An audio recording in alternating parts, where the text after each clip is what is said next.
Okay, so this was not fair. A book should only make me cry when I want to cry. I don't appreciate being hit with an emotional brick when I'm not expecting it. What is up, guys? It's me, your girl, your Casey. How you doing? So I picked the most bombin', awesomest book to read for my first book of 2021. Technically, you guys picked it because it was for a TBR vote, but you guys didn't know exactly what you were voting for, so we were all voting blindly into the dark for this. But out of that darkness arose the most beautiful of books, and that beautiful baby being The Lies of Locke Lamora by Scott Lynch, who sounds like a cool guy. So this book has been very hyped up and talked about on BookTube. I have been putting off reading it, or I had been, but now I'm one of those hypers who have read it. Part of the reason why I was putting off reading this was I just wasn't in the mood for it, I guess, but also for a very superficial reason. It's because the only copy they had at my Books A Million was a mass market paperback sort of thing.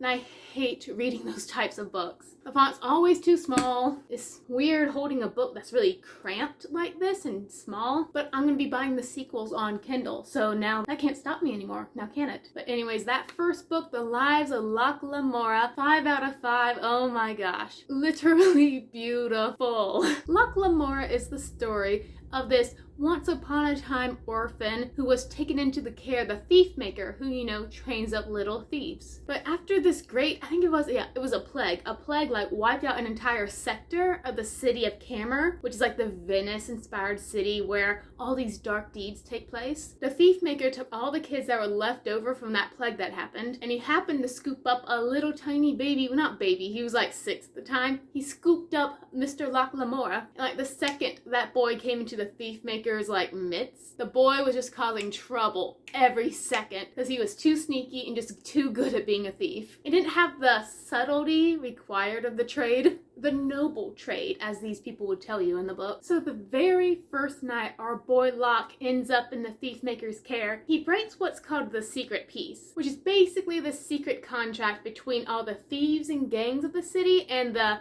Yellow Jackets, who are the police guys for the nobles, basically. The secret peace says, hey, Mr. Police Guys, yeah, Mr. Thief Guy, if you don't arrest us, we won't steal from you. That sounds great, okie day. So that's the secret peace. And the very first night, like I said, when Locke is being picked up by the thief maker's men out of the district of the city that just had the plague, little Locke just walks on by and steals from one of the Yellow Jackets. So then Mr. Thief Maker is like, oh crap! So now Mr. Thiefmaker has to run to the Yellow Jackets and bribe them and beg them not to kill his gang all because of this little boy. A couple years later, Locke only gets smarter and more ambitious, and he ends up setting one of the most important pubs of the cities on fire, and it burns, and he accidentally starts a false plague too. Again, lots of people want to kill him.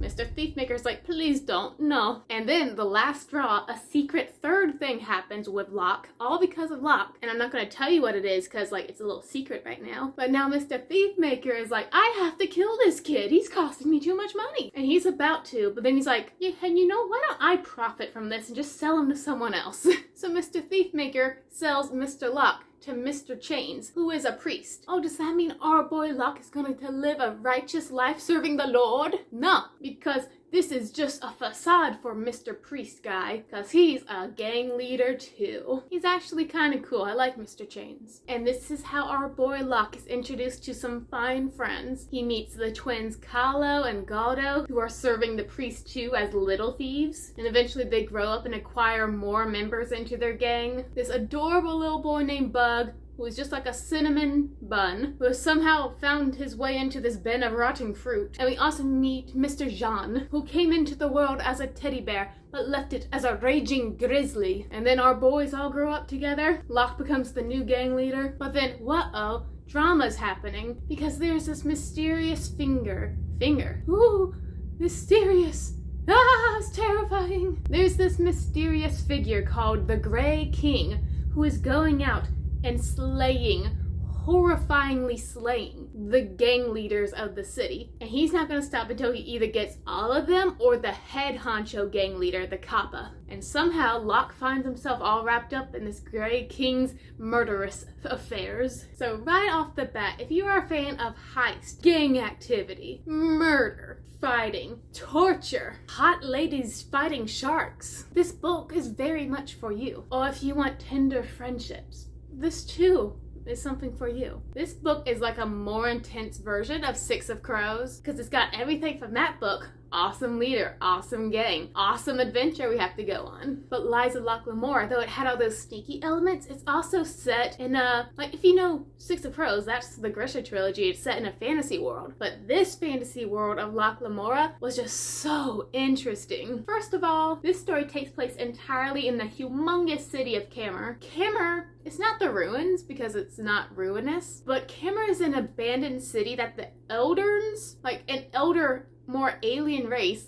abandoned. So all their like cool technology and just wicked architecture is left there, and the humans just came in and was like, oh, free real estate. There's this cool like glass-like material, I think it's called elder glass, and it just makes up like the entire of the city. And I believe at twilight it just like ignites with all the colors of false light, like purple, greens. It's like an aurora. The city basically becomes a giant aurora borealis. All the cool like animal creatures we got to see too, like the jumping sharks, the scorpion hawks. Oh, they were just so cool. There's a lot of alchemy in this book too. Like you can combine animals together in this book too, like Full Metal Alchemist. There's also this like race of magician assassins called the Bondsmagi, and their whole order is fascinating and horrifying, and one of the members of that made a great villain. And like I was super satisfied with the world, and we were just literally in one city, and as I could probably imagine, the sequels that I have not read yet, they expand even further out into the world. So I'm excited to see what all opens up because of this. All the characters, major and minor, that come into this book, like they have personalities and a purpose, so it's easy to get behind every single person in this book. Like the story starts off with our boy Locke planning to rob one of the nobles of the city of like 25,000 crowns, I think, and you're on his side because he's our protagonist, but you're also on the poor noble side because they're cool people too. Everyone's just written so well in the book. The Grey King, the Bondsmagi, and our boys Locke Lamora's gang, you have to love them. Oh my gosh, they were so well written. The humor in this book had me in stitches because it's really dark humor, and I love that. And honestly, if you're a plot or a character reader, or even both, you're covered. Like, this book is so nice. But even though I gave this book a 5 stars and I recommend it to everyone, and look, here's a picture of me crying while I was reading this book. It hits you because, you get really invested. This book is over 700 pages long, and I have to say, I am so glad I finished it because between like the 100 and 200 page mark, I was honestly struggling to read this book. Even though I gave it 5 stars, there are some issues with it that I do want to talk about and probably just warn you about if you're considering reading this. The first one being that even though the characters themselves were written extremely well, like the parts that are just like detailing the city and stuff like that were very, very detailed, which is something I never cared for. Like, just tell me it's a skyscraper. Do not tell me the floor numbers, the material that the building is made out of, how many awnings and railings it has. Just tell me it's a building and my brain will make up a building. Like, it would go on and on about scenery and description sometimes, and I would just like blank out and my eyes would just like slip off the page. These parts always tended to happen towards the beginning of the chapter, kind of like just setting the stage of where we're at. But once you got past that little chunk of text, you'd get right into the action probably a couple minutes later. And again, I was struggling between the 100 and 200 page marks because we were first introduced to Locke Lamora's gang through them, like I said, trying to rob a noble couple. They stage a fight in the middle of an alley where Locke and his friend Jean, his right-hand man, are getting strangled by their own men, and Locke Lamora and his friends are wearing like good suits. The thieves are wearing like thief attire, so even though that's their own men and they're like play acting that they're getting strangled, it looks like they're really being mugged in the alley. And it's all planned to gain the trust of this noble who they're planning on making walk down the road in like any moment now. So the noble does see Locke Lamora getting strangled, and he's like, oh, here buddy, I'll help you out. Oh, go away thief, I punch you. And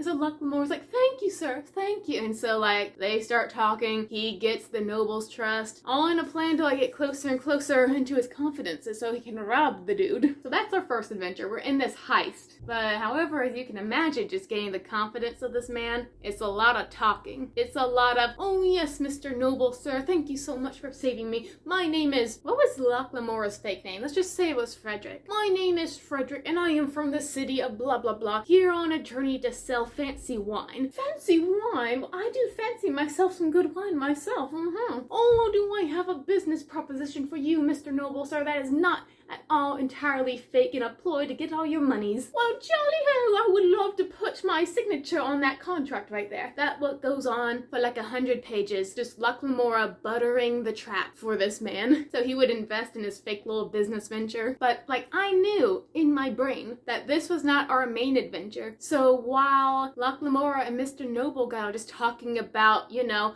how many crowns they need to rent 3 boats, I'm just like, get to the point, and where's the Grey King and all the murders gonna start happening? Like, it's like a little hill at this part, but then like once you get to the top and you just, whoo, then it becomes a roller coaster. You just gotta get past that talking phase and just, you'll be so happy when you do. I thought after we took all Mr. Noble Guy's money, we would not see him ever again, but no, he plays a important part in the story, so it's worth getting to know him. And his fancy alchemist wife too, I like her. So we have like this teetering act of really fast action, sort of weighed down by a lot of description, but thankfully they're not really mingled together. Like, we're not in an action scene and then we're suddenly stopping to describe the skyscraper. No, like, you get bunch of detail in the beginning, then you just go straight into action and then you're fine afterwards. That was better than the mingling option to me. However, there was one storytelling ploy, the writing, that I did not like in this book, and I'm gonna need like a visual to help me describe what I'm talking about. Okay, so for like the last half of this book, this did not exist. It was only for the beginning, and it was just the way the storyline was written that really confused me at times. Okay, so let's say we're in chapter 4 right now, and let's say Locke Lamora is just meeting with Mr. Noble Guy. Then, you know, we're reading and reading and reading. Then we get to chapter 5, and it's Locke Lamora leaving Mr. Noble Guy's house. Okay, so right now the plot is linear. It's moving in a straightforward fashion. We're not skipping backwards through time or anything, but then we do. So we go from like chapter 4 just talking to the noble guy to just finishing up that conversation, moving on to the next thing. But then the next chapter rewinds to about the middle of chapter 4 and 5. Chapter 6 is all about what's happening right here. A good example of this would be was Locke Lamora getting strangled in the alley, but then the next chapter or the paragraph break would take us back to before strangling in the alley, where they were riding on a boat together to get to the alley. So now we're branching off the linear path, but then for the next chapter, we're following what happened 2 chapters prior. That was really confusing to me, because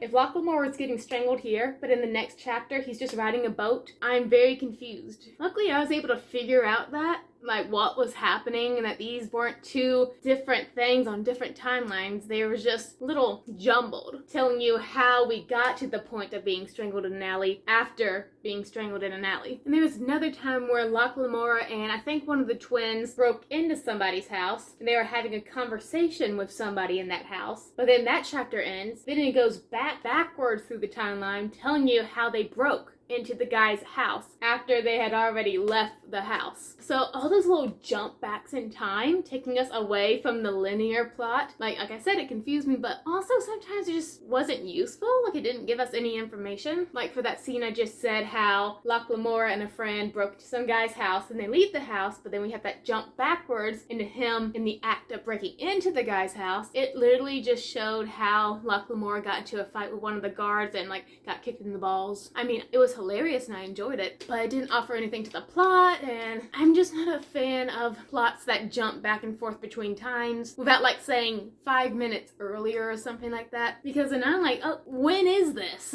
Are we in a different house? Like, did we rob this house to immediately rob another house? It was confusing, but thankfully at the end of the chapters I would like catch up and I'd be like, okay, so this happened before the chapter we just finished, but now we're reading it after the chapter that finished the stuff before the chapter. So that was confusing. It didn't happen much. It happened like 2 times in the beginning, then it stopped, and I was so glad. But otherwise, that book read beautifully. Oh my gosh, I love the characters are literally the best part, and the stakes, like it wrenched so much emotion out of me. I got mad, I got sad, I laughed, and it was so good. Like for the climactic final fight, I honestly felt like standing up and just clapping. It was so good, and I am so excited next month in February to see what all our boys are going to do next. You know, part of me is like, please don't make me cry this time again, but the other half of me is going, make me suffer. Locke Lamora is chiefly like a tale of revenge, and oh my gosh, please give it a read for the sakes of all the sweet people who were done wrong in this book. But until next time, stay reading, my friends, and go read Locke Lamora. You will not regret it.